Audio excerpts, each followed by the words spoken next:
ayokeli bango mawa memi bango na poto mabe na ezalaki wapi parce que bango babo koyebisa vérité ke babelaka bakati traitement ya telema se retrouver na poto qui seza lisusu on y retour bakomofinga bato pa pamba arme ba faible. C'est une éducation qualifiée manque de parents. Bon après-midi.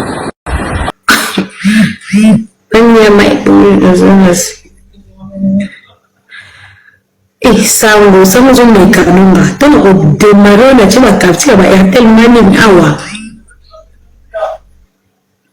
tono ko chapa capture na changer sous sujet mususu sango silama bamuri ko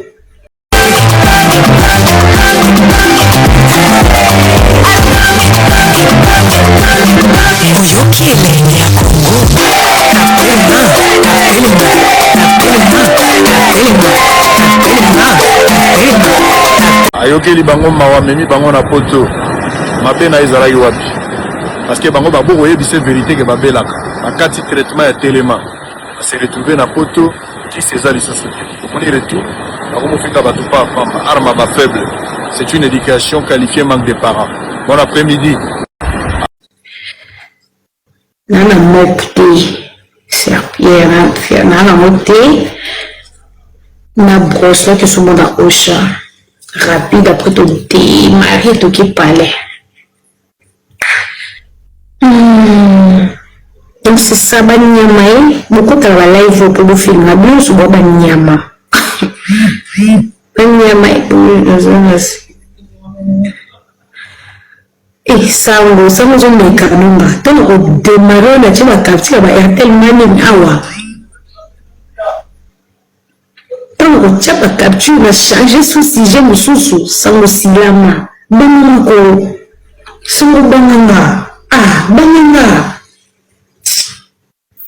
Mboli maka bazo mabe na simala ngai mutu so ni bali bazo mabe to bali ba ekarte na nini ki bazo mabe tango zo badanga na samte c'est tango ko tshana ba capture Airtel Money to ko vendre lo analyse sango etali ayo zo badanga na vendre nanga yo mo ro boto na ba jeton tango ko tshaba capture ba Airtel Money na vendre lo analyse ya 40 minutes Boka pe ya mwana ti analyse pe koya patriote na muna veni mo be mai makasi mai pe na veni mo na resute na beso ba bakini meza Kishasa fona aussi la mo analyse na la kisango aveni na muna na matala na news fona vendre la mo analyse esi sana mo banda ko zo songa muto basi sina mo news zo na cha light na bureau pour nous ça live le bureau la petite table le bureau sur qui t'a bureau la petite light nous ça live calmement nous on est venu matin na tche mai penza ba batambo la souté ma belle mon na côté donc c'est le mot analyse mais sango s'il vous plaît olinati ma belle na simana na pardon sunganga ya sunganga ba peuple yi note na simana na sunganga penza c'est méfier nanga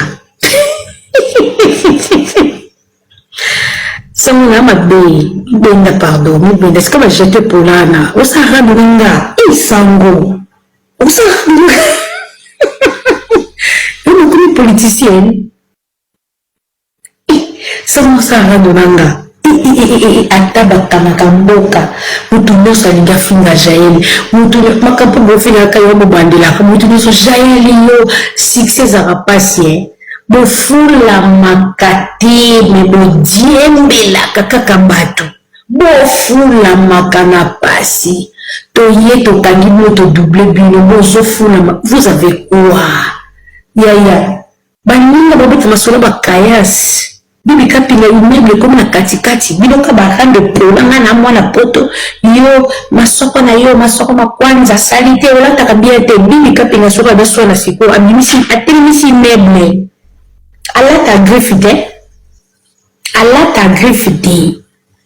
mranga bibité nasa ba briki na ngate mbongo ndani kota bakazi na landa bibité base la ngata clôture pamba ba che portail na landa bibité na landa bino mo ba buzoba salité pamba te profiter page trigo to ngabata la yo muto wa fulambanga otonga nyinyo boche so ba quartier ba fondation ba sie banda ko bino clôture petit portail à couleur ni automobile comme sur le portail et la clôture bibi yone a télémission loko nous polémique à saleté ya na moi poto wata na terre tele sasa na moi poto wata na donc chef à chantier zalati on a maçon té on bon allo mère ya allo mère ya maçon des vindi sa moto allo mère mabina dépose de sombi versa kasima ba okitila biso ba sa réduction ya yo mona poto de bi allo mère versa kasima ish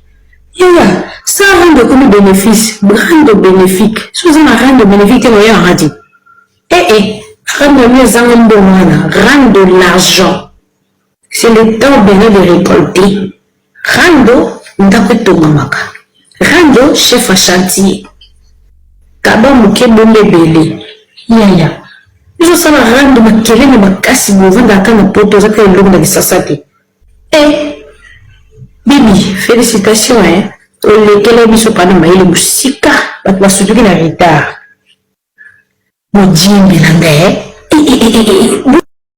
Denise, pourquoi toutes les filles de TikTok t'insultent? C'est comme si tu étais leur camarade. Elles oublient que tu es la première dame. Mon mari, je ne sais pas ce que je fais, pourtant j'aime les Congolais. Les filles disent, tu donnes de l'argent aux influenceuses de TikTok pour insulter des gens, tu oublies tu es la première dame. Mon mari, c'est faux, je n'ai jamais payé une personne pour aller insulter des gens. Tu dis c'est faux, et pourquoi tes audios est en train de circuler partout dans TikTok? Et j'ai vu une fille au nom de Jael Show, elle t'insulte grave. La voix des audios, c'est pas moi, c'est IA. Et je ne sais pas ce que j'ai avec Jael Show, mais je veux l'arrêter. T'inquiète pas chérie, je veux arrêter. Toutes les personnes qui t'insultent. Chérie, je veux te donner tous les noms. Et il y a aussi les hommes.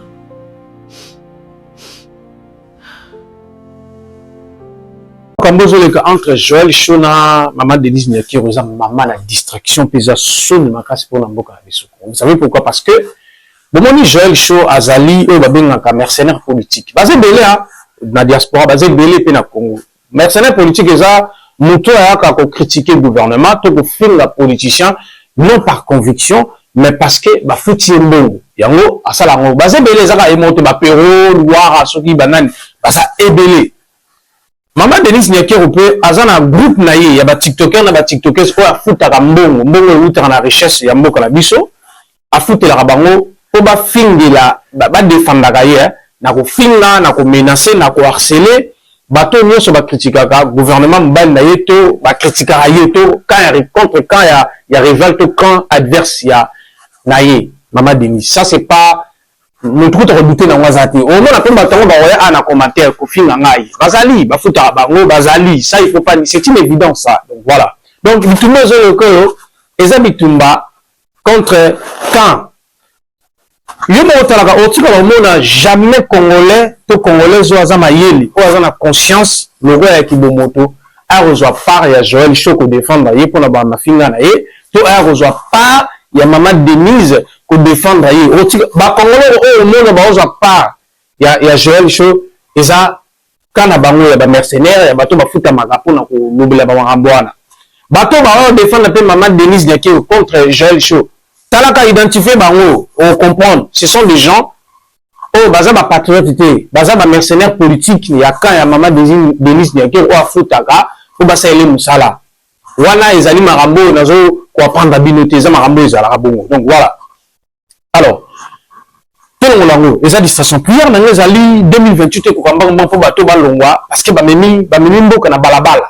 Vous voyez ce que je veux dire, c'est-à-dire qui première dame mais aussi la valeur moi on là parce que d'un côté on se respecter parce que il y a un groupe moi mon a victime il y a un groupe à Batouana on va foutre bango pour na menacer pour na harceler et tout le pire c'est que na kata groupe de mercenaires politiques il y a maman Denise on va foutre bango ba ki paraté ba na ba commentaire na ba vie privée ko finga et tout donc eza combat entre bango na bango eza mbeti combat balabala to ki pa monter eza distraction eza bitumba bata balabala parce que je veux dire biso za focus 2028 et c'est ngeli to za na gouvernement moko o se respecter pe o aza responsable o zo respecter vie ya peuple congolais ya ngonde combat na biso si banda ko bino clôture petit portail à couleur ni automobile comme sur le portail et la clôture bibi ye wana atelemisi eloko bino polémique ya sale te eyaya na mwa poto wata na terrain te na kisasa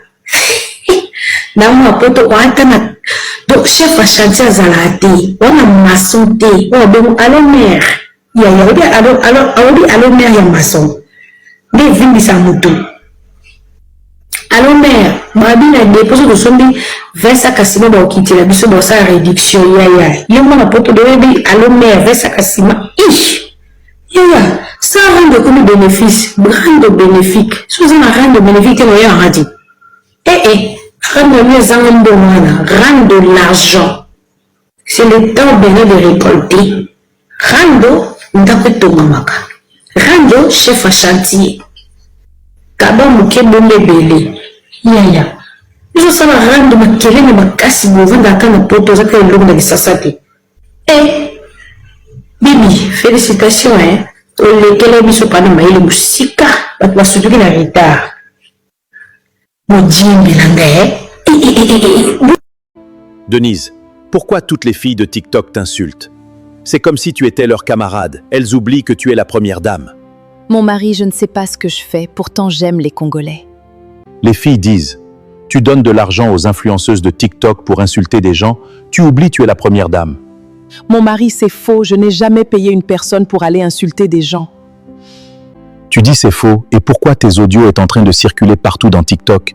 Et j'ai vu une fille au nom de Jael Show, elle t'insulte grave. La voix des audios, c'est pas moi, c'est IA. Et je ne sais pas ce que j'ai avec Jael Show, mais je veux l'arrêter. T'inquiète pas chérie, je veux arrêter. Toutes les personnes qui t'insultent. Chérie, je veux te donner tous les noms. Et il y a aussi les hommes.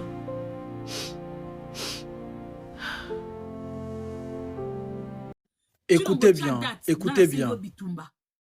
Atoko beta nga na sengo bitumba chilombo otala ka vidéo nanga. Ta commence d'abord par tapoter, sale voleur. Commence par tapoter, mangeur de foufou à Massango à 5h du matin. Tapote mon live chilombo. Je t'ordonne, tapote ce live. Mou yibi, mou tout le cola, ni ton, mou denge. Yozo mérité aucun respect. Mou yibi. Oya ki kopesa biso discours awa. Oh, moutoata za famille nanga. Soka détourné mbongo. L'imbécile que tu es. Je t'insulte bien. Moutouta repère un conseil. Au coup de Bomoni azofinga Félix Tshilombo, président de la République, parce qu'il a eu un bon côté. Wana nano ba PC na mbongo te. Boyoka sikoyo, tango siko azumbongo a changé ce comme maloba. Ba maman oza ba maman Olanda bango te. Tokei. Ce que ça a un avantage na biso, ce que ça pour le bien-être du peuple congolais, je suis. Et là comment te dit kaka a changé. Ba tout na bamboka no so ba changer ba modifier. Donc ce qu'on fait no kalisi que Tshilombo sa troisième mandat te bomi kosana. Muto longola zate. Pour le moment muto longola zate. Ezara passe. On va maman bo. Ba to détruire peuple congolais. Peuple congolais ce qui a landi aiko finga Félix Sekedi. Nzoka peuple congolais abungi ke non bango baliaka na bambongo, bango bapesa bango bambongo pour que ba comme ça ba président de la République. Et ceux qui va pesa bambongo te ba ya critiquer ba président, ba ya critiquer gouvernement. Et yo pe soko continue na distraction au comme pe ko critiquer président à cause d'elle. Nzoka yeso ka zumbongo ya ne au comme ça président donc ba maman o intérêt Congo ba yebi yango te. Bango nde bazana na Congo etali bango te, bango etali bango bazora mbongo.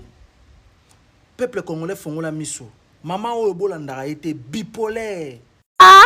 Mboko eza na ba orge ya télé. Yako sakarate. Yako sakarate papa. Et puis moni mboko on dirait Pungwaka. Et Pungwaka. Congolais nyonso monde entier, bonsoir à Bino. Nani bonsoir à Bino pour s'excuser pour la propos nyonso maintenant qui concernant notre première dame, Maman Denise Nyakiro, le cœur de notre président Antoine Félix Tshisekedi. Avec tout le respect que je vous dois, je présenter l'excuse Nana, Maman Limbi Saoza Maman, en tout cas me retirer la parole Nana, à toute sincérité, avec mon cœur, je demande pardon. Et puis, Talaka Bakusakina, Maman Maki, une pays d'Indingi, qui la mise au Kindi, mais elle dit qu'il y a des erreurs ou des conjoints dans l'erreur.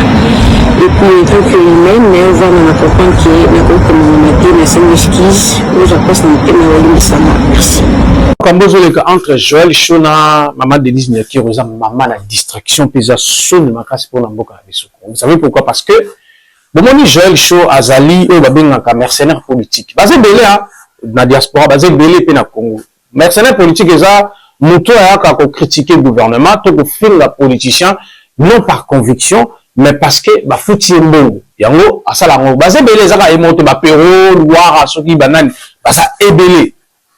Maman Denise Nyaki peut azana groupe na ye ya ba tiktoker na ba tiktokers o afutaka mbongo mbongo utaka na richesse ya mboka na biso afutela bango po ba fingela ba défendaka ye na ko finga na ko menacer na ko harceler bato nyonso ba critiquaka gouvernement mbali na ye to ba critiquaka ye to quand il contre quand il y a rival to quand adverse ya na ye Maman Denise. Ça c'est pas le truc de redouter dans Wazati. Au moins, on a un commentaire pour finir Bazali, Bafuta, Bango, Bazali, ça il faut pas, c'est une évidence ça. Donc voilà. Donc, tout le monde, les habitumba contre quand on n'a jamais Congolais, tout Congolais, on a conscience, le roi qui moto, a reçoit part, il y a Joël Cho qui défend, il y a pour la finga, tout a reçoit part, il y a Maman Denise qui défend, il y a Congolais, au monde, on a part, il y a Joël Cho, et ça, quand on a des mercenaires, il y a bateau qui fout à Magapo, on a l'oublié à Ramboana. Bateau va défendre un peu Maman Denise Nyaki contre Joël Cho. Talaka identifier bango, on comprend. Ce sont des gens, baza ba patriote, baza ba mercenaires politiques, il y a quand il y a Maman Denise Nyaki ou a Futaka, ou basa ele musala. Wana ezali marambo nazo ko prendre binoté za marambo ezala bongo. Donc voilà. Alors, tout le monde eza distraction. Prière na ezali 2028 ko kamba mbo bato ba longwa parce que ba memi mboka na balabala.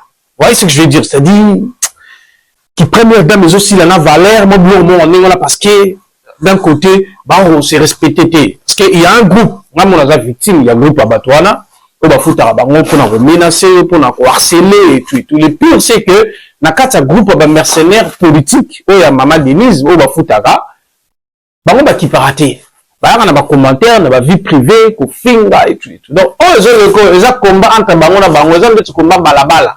Donc, il peut monter, ils ont distraction, ils ont mis tout le monde balabala.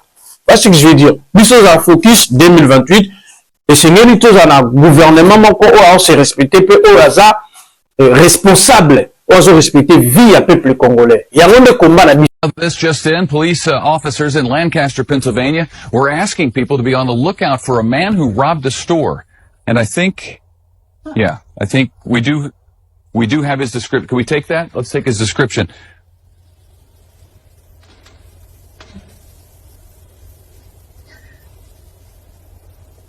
Okay. Bonsoir à tous, bonsoir la famille. Nalobaki que un jour, Borobenga mtema mabe, Borobenga ndoki. Borobenga ndoki a bien jour manika ozana Congo. Siko no Borobenga ndoki te. Siko pe bolukisinga na ote. Bolukisanga jour manika okita na aéroport de Njili. Jour où Manika a décidé de un retour volontaire parce qu'il a un candidat. Des jours où on a un ndoki. Si vous avez un ndoki, oh Manika a sur internet, ils ont ces sabino parce que vous avez batumoko ba ignorant, vous avez batumoko naïbi même pas.